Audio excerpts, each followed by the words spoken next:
गण्या, सांग सगळ्यात जास्त पाऊस कुठं पडतो?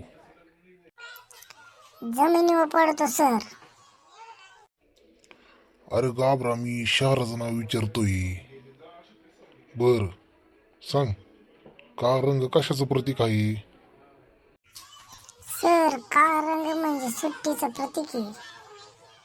म्हणजे तुम्ही फळा पुसला, फळा काळा झाला का सुट्टी. गाबरा, तुला सरळ उत्तर द्यायला शिकेलच नाही वाटत. बरं, आता गणिताचं उत्तर दे तू. जर तुझ्याकडे 10 रुपये आणि तू त्याच्यातले 5 रुपये सूर्याला दिले तर तुझ्याकडे किती उरतील?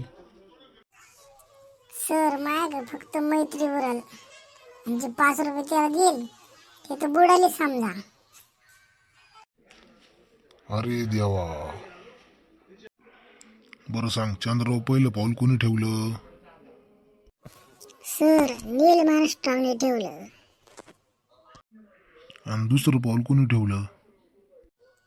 सर काय राव, दुसरं त्यानेच ठेवलं असेल ना. तो काही लंगडी घालत घालत गेला असेल काय. गाबरा, एकही उत्तर तू सोयीचं दिलं नाही बरं का. जाऊ देऊ सर, आता ज्यावेळेस सुट्टी झाली मला डाबा खायचा आहे.